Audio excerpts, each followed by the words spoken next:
스미소니언의 기술박물관 그 네 번째 이야기, 국립미국역사박물관의 전시입니다. 1980년대부터 1990년대의 국립미국역사박물관 상황에 대해 잠시 살펴보겠습니다. 화면 속 그림은 1990년도 이 박물관의 가이드북입니다. 여기에 그려진 성조기는 독립전쟁 중에 영국군에 포위된 맥헨리 요새에 개양된 것으로 이것을 보고 감동한 프란시스 스콧 키가 작사한 것이 오늘날 미국의 국가입니다. 이 국립미국 역사박물관은 기술박물관이면서 역사박물관이라고 부르고 있는 것처럼 미국의 역사와 기술을 거의 절반씩 다루고 있습니다. 개국 건국 이래의 미국 역사는 기술의 발전과 떼려야 뗄 수 없는 관계입니다. 황마차에 의한 개척지로의 이동, 남북전쟁 때 철도와 전신의 역할, 대량 생산을 하는 대형 공장의 등장, 북부로의 흑인 이동, 기계화 농업, 항공시대 등 미국 사회의 변화를 기술의 변화를 빼고 논할 수 없습니다. 미국의 역사와 기술의 특질이 여기에 있다는 것을 이 박물관을 보면 잘 알 수 있습니다. 미국 역사박물관 전시회는 동력, 혁명, 교통, 수송, 농업기계, 흑인의 북부이동, 독립혁명 후의 시민생활, 부인, 흑인, 청년의 참정권 역사 등이 있었습니다. 최초의 성조기와 국가 미니 화이트하우스, 역대 대통령 영부인의 가운 등의 전시가 있었는데 많은 인기를 끌었습니다. 이 박물관의 특징은 국민 통합의 노력입니다. 흑인, 아메리칸 인디언 등 소수민족 전시에 힘을 쏟고 있고, 전시 주제 보다 안전한 국민 통합도 같은 맥락입니다. 여성사와 성차별 문제에도 중점을 두고 있습니다. 나중에 설명할 미국인의 생활과학 전시에도 차별 해소에 대한 노력을 알 수 있습니다.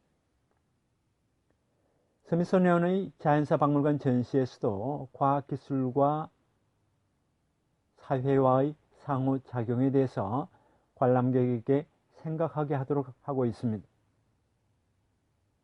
이들 전시를 보고 과학기술과 사회와의 관계를 생각하고 또한 미국 사회의 특징을 아는 것은 차세대 미국 시민이 될 청소년들에게 바람직한 일입니다. 학기 중에는 초등학교부터 고등학교까지 전시물 앞에서 노트 필기를 하며 과제물을 하고 있는 광경을 많이 볼 수 있습니다. 국립미국 역사박물관에서는 재즈 역사에도 중점을 두고 있습니다. 재즈 관련 문헌 자료 컬렉션도 있습니다. 이 박물관에서는 강연, 음악, 공예, 요리 등 크고 작은 이벤트가 강연장이나 전시장에서 매일같이 열리고 있습니다. 최근 스미소니언 박물관에는 전시 주제뿐 아니라 방법에도 특징이 있습니다. 일반적으로 박물관 전시는 전형적인 사례를 들어 이러이러했다, 이렇게 해석하는 것이 옳다고 설명하는 경우가 많았습니다. 혼이 말하는 것처럼 박물관은 정통성, 레지티머시, 영어로 레지티머시 혹은 오센티시티를 보여주는 곳이기 때문에 이것은 당연합니다.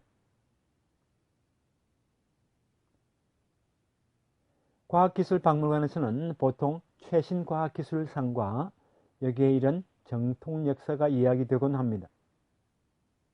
이러한 규범을 보여주는 전시에는 두 가지 어려운 점이 있습니다. 하나는 딱딱해서 관람객이 기피한다는 점입니다. 다른 하나는 규범이 정말 옳은가 하는 의문이 생긴다는 점입니다. 올바른 관람 방법이 한 가지만 아니라 여러 가지 있을 수 있습니다. 단일 규범은 과학기술 회거주의, 과학기술 지상주의가 아닌가 하는 의문이 생깁니다. 관람객의 입장에서 봐도 규범을 설명하게 되면 무언가 수상쩍은 느낌이 듭니다. 전시는 의도한 프로파간다에 지나지 않는다는 의문이 생깁니다. 익스터널리스트 히스토리 노선을 취하는 스미소니언 전시에서는 이렇게 생각하는 것이 옳다고 하지 않고 이 점에 대해 당신은 어떻게 생각하는가 라는 물음을 던집니다. 이것을 메시지형 전시라 할 수 있습니다. 익스터널리스트이면서 다양한 가치관을 존중하는 스미소니언 큐레이터들의 자세가 이 전시 방법에 나타나고 있습니다. 그러나 복수의 해석을 제시하거나 메시지형 전시에도 문제점은 있습니다. 하나는 이러한 전시는 이해하기 어렵다는 것입니다. 볼거리이면서도 드라마화된 전시에서는 복수의 해석을 나열할 수 없으며 복수의 해석을 제시한다면 관람객은 혼란스러워할 것입니다. 문자로 작성한 책이라면 복수의 해석을 제시할 수 있지만 전시에는 단일 규범형이 적합할 것입니다. 또 다른 문제점은 차별 문제를 다루거나 가치관의 다양성을 고려한 전시는 정치 개입을 초래하기 쉽다는 점입니다. 이 자세가 나타나는 국립미국역사박물관 전시를 몇 가지 설명하겠습니다. 1987년에 전시 주제 밭에서 공장으로, 영어로 From Farm to Factory. 이 주제 전시는 제1차 세계대전 기간 남부 공장농장에서 중서북부 공업지대로 흑인 노동자의 이동 역사와 생활을 묘사한 전시입니다. 화면 속 그림은 당시 카탈로그입니다.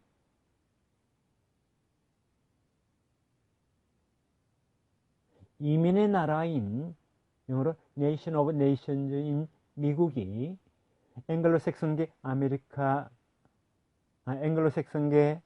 아메리카계, 여기는 아메리칸 인디언을 이야기합니다. 아프리카계, 북미계, 아일랜드계, 동유럽계, 유대계, 이탈리아계, 히스패닉계, 아시아계 등 다양한 나라의 국민들로 구성되어 있는 것을 각 나라의 역사, 문화, 생활 전시를 보여주고 있습니다. 보다 안전한 국민 통합 부제로 제1일본인과 미국 헌법은 제2차 세계대전 때에 제1일본인이 캠프 생활을 한 역사를 묘사하고 있습니다. 화면 속 그림은 그 안내장입니다. 1988년에 레이건 대통령은 이 점에 대해서 피해를 입은 시민에게 정식으로 사과를 했고 보상금을 지불했습니다. 국가가 범한 잘못을 수도가 있는 국립박물관에서 몇 년 동안 전시하는 것은 세계적으로 그 사례를 찾아보기 어렵습니다.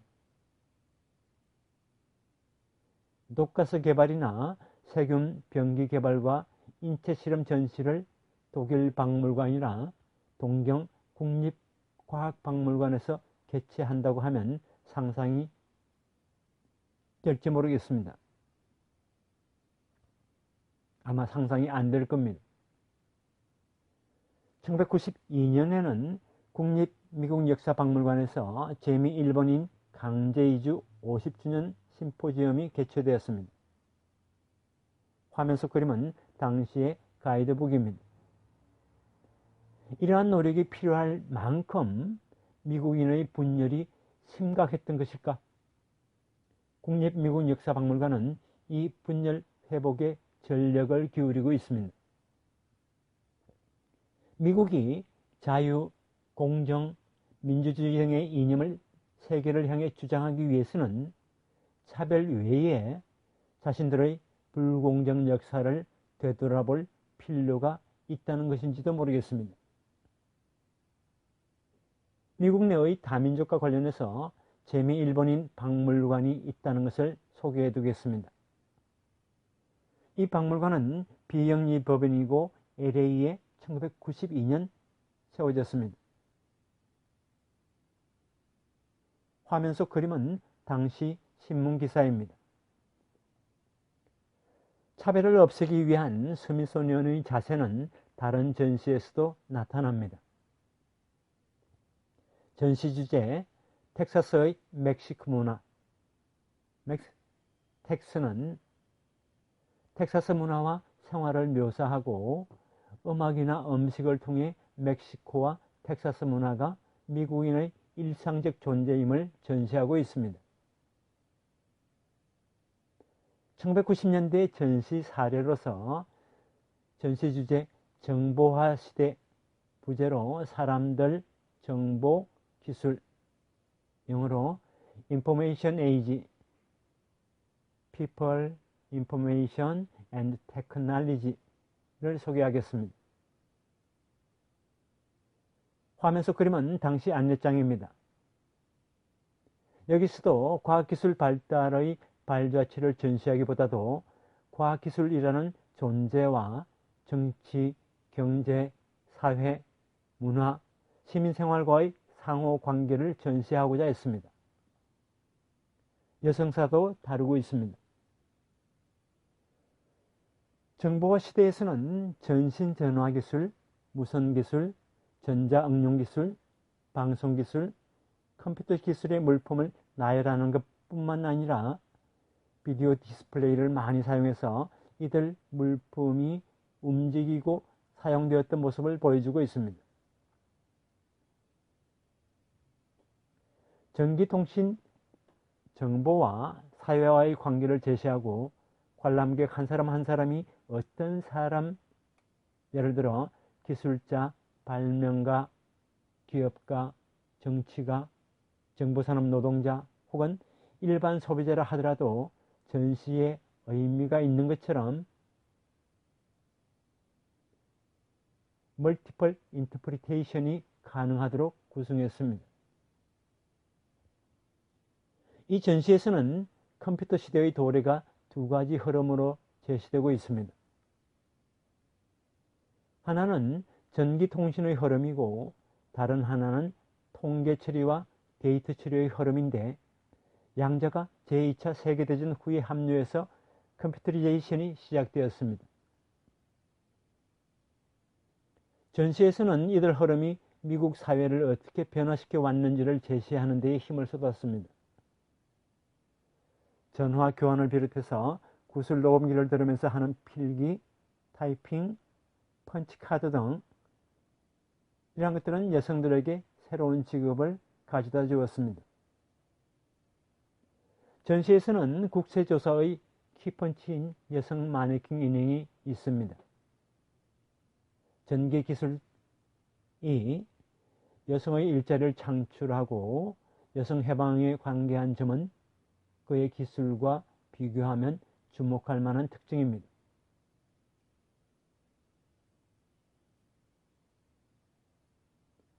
마네킹 인형을 두고 사람이 일하고 있는 모습을 전시로 보여주는 것은 이 박물관의 특징이라 생각됩니다. 전 세계 박물관에 통신과 일렉트로닉스 전시는 많지만 그 대부분이 일렉트로닉스 테크놀로지의 변천을 해설하고 있을 뿐 그러한 것들이 사회와 시민 생활에 미친 영향을 생각하려는 전시는 적었습니다. 기계나 토목 기술과 달리 일렉트로닉스 기술은 눈에 보이지 않기 때문에 초보자가 알 수 있도록 전시하는 것은 쉽지 않습니다. 전시 주제 정보화 시대는 이런 어려움을 뛰어넘는 보기 드문 사례입니다. 이 전시는 전 세계의 일렉트로닉스 역사 전시의 모델이 되었습니다. 전시 주제 정보화 시대는 약 1100평방미터 면적에 설치되었고 개관 때에는 이 박물관 최대 전시였습니다. 인종, 국적, 연령, 성 등에 따른 차별을 없애기 위한 노력을 스미소니언은 하고 있습니다. 그 노력의 중심은 국립 미국 역사박물관입니다. 이 박물관에서는 학교 학급 단위로 학생들을 관람하게 해서 흑인, 히스패닉을 비롯해서 마이너리티 사회에서 얼마나 훌륭한 과학자, 기술자가 나왔는지를 전시하기도 하고 드라마화해서 보여주기도 합니다. 각 나라의 요리, 과자, 크리스마스 등의 미니 전시나 미니 이벤트를 자주 열고 있습니다. 스미소니언은 흑인 연구센터를 가지고 있는데 미국의 흑인 활동과 문화에 관한 강연 등 다양한 이벤트를 열고 있습니다. 화면 속 그림은 이 센터의 팸플릿입니다. 국립미국 역사박물관에는 듀크 엘링턴 관계 컬렉션도 있습니다. 화면 속 그림은 스미소니언의 킹 목사 기념일 팸플릿입니다.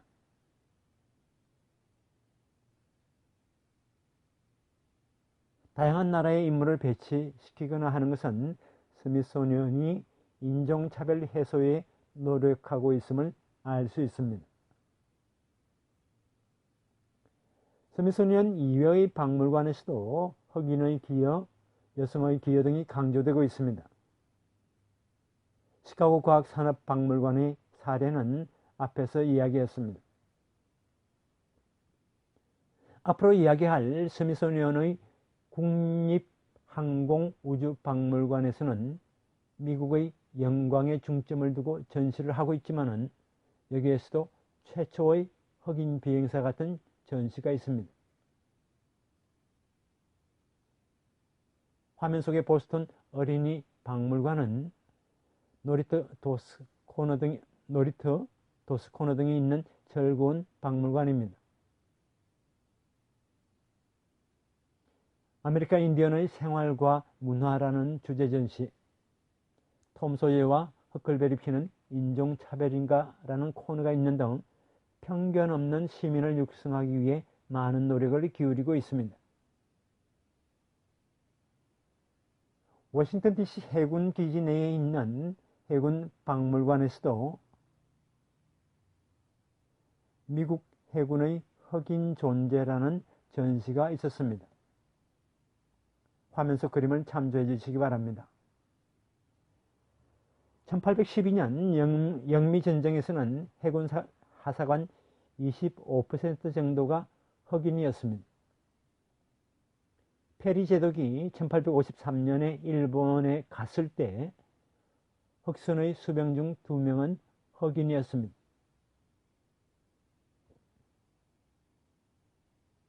전시에서는 중요한 흑인 수병 10인이라는 주제로 미국 해군에서 흑인이 얼마나 활약을 했는지를 제시하고 있고 또한 미국 해군은 인종차별을 어떻게 사라지게 했는지를 말하고 있습니다. 이 전시부터 다양한 이민으로 구성된 나라를 통합해가는 노력을 미국이 하고 있다는 점, 그 노력을 하지 않으면 안 되는 현실이 있음을 알 수 있습니다. 차별 해소에 대한 이러한 노력은 실제로 효과가 있는 것일까? 저는 상당히 의문을 가지고 있습니다. 흑인이나 가난한 마이너리티는 박물관을 찾지 않기 때문입니다. 박물관 방문객의 압도적 다수는 백인, 게다가 교육을 받은 사람들입니다. 국립미국 역사박물관의 큐레이터에는 흑인은 많지 않습니다. 백인이 아닌 사람들에게 박물관은 흥미가 없든지 오히려 배가 아픈 존재입니다. 예를 들어 흑인 시민은 보스턴 차 사건, 영어로 보스턴 티파티라든지 애국자 폴 리비어의 활약 등에 관한 전시는 어떤 부분이 흥미로울까요? 콜럼버스에 의한 신세계 발견 500년이라 해도 흑인에게는 신대륙 발견은 재앙의 시작으로밖에 볼 수 없습니다. 콜럼버스를 단죄하고픈 심정일 것입니다. 여하튼 차별 해소에는 국가, 정부, 학교, 대학, 기업 등 정해진 목적이나 대상, 구성원을 갖추고 확립된 조직은 도움이 되지 않고 플렉시블하고 유격대 같은 박물관이 유용하리라고 생각됩니다. 박물관이 차별 해소를 위한 노력의 선봉에 서 있음에도 흑인은 보러 오지 않는 상황을 바꿀 수 있을지 그것이 문제입니다. 국립미국 역사박물관의 입장격에 대해서 1986년 데이터를 토대로 살펴보겠습니다. 몰 지구에 위치한 스미소니언의 박물관에는 연간 약 2,200만 명이 방문합니다. 국립미국 역사박물관에는 연간 약 500만 명이 입장하고 그중 75%가 20세부터 65세인 성인입니다. 18%가 젊은이고 나머지 7%가 시니어입니다. 국립미국 역사박물관 입장객의 약 절반이 처음 방문한 사람입니다. 90%가 미국 시민이고 그중 66%가 미국 동부지역 사람들입니다. 외국인은 약 50만 명으로 비율로는 전체의 10%이지만 고위직 공무원이 많기 때문에 국제관계에 있어서의 영향력은 큽니다. 스미소니언은 미국의 얼굴이라 할 수 있습니다. 여기서 일반인 대상 잡지 스미소니언에 대해서 살펴보겠습니다. 이것은 1970년에 창간된 월간지입니다. 매호 발행수는 1970년에는 11만 부, 1990년대 초반에는 260만 부였으니까 20년간 20배로 늘어난 셈이 됩니다. 화면 속 그래프를 참조해 주시기 바랍니다. 260만 부라는 수치는 당시 미국 인구의 1%에 해당합니다. 비교를 위해 상업용 잡지 주요 부분을 보면 타임지의 발행 부수가 400만 부입니다. 다른 대표적 주간지와 비교해도 스미소니언 잡지는 부수, 독자청, 오피니언 리더의 영향 등에서 뒤지지 않는 그런 존재입니다. 매호 겉말에는 총재의 메시지가 실려 있습니다. 주요 기사로서 여성, 흑인, 아메리카 인디언 등 마이너리티에 관련한 것이 가끔 실리고 스미소니언이 인종차별 등의 문제에 대처하려는 의사가 여기에서도 읽힙니다. 스미소니언 잡지에는 환경 문제의 기사도 가끔 실립니다. 제4호의 침묵의 봄, 영어로 사일런트 스프링의 저자 카슨에 대한 기사가 그러한 사례입니다. 1970년대 베트남 전쟁 종료 시점에는 미국 여론이 분열되었고 국민 통합의 위기를 느끼게 되었습니다. 이 시기에 스미소니언 잡지의 부수가 급증한 것은 스미소니언이 이 위기에 대처하고자 상당히 성공한 것으로 해석할 수 있습니다. 이와 같이 이 시기는 역사기술박물관에서 미국 역사박물관으로의 전환 시기였습니다. 이 전환과 스미소니언 잡지의 확대가 연동해 있다는 것을 알 수 있습니다. 이 박물관이 미국인의 지지를 얻은 것은 앞에서 이야기한 관람객 수에도 나타나고 있습니다. 그러나 과학의 영광을 칭찬하는 전당으로서의 순수한 과학기술 박물관을 미국인 대다수가 원했던 것도 사실입니다. 원래 세계 제1의 과학기술 대국으로서 노벨상 수상 과학자도 가장 많은 미국에 과학기술만의 박물관이 없는 것은 이상하다고 할 수 있습니다. 과학기술을 진보의 도구로서 칭송하는 박물관을 바라고 있는 사람들에게 익스터널리스트 노선을 취한 스미소니언의 국립 미국 역사박물관에 대한 불만도 쌓이게 됩니다. 다음 시간에는 스미소니언의 기술박물관 그 5번째 이야기, 국립항공우주박물관 부제로 영광의 전당에서 메시지형 전시로의 움직임에 대해 살펴보도록 하겠습니다.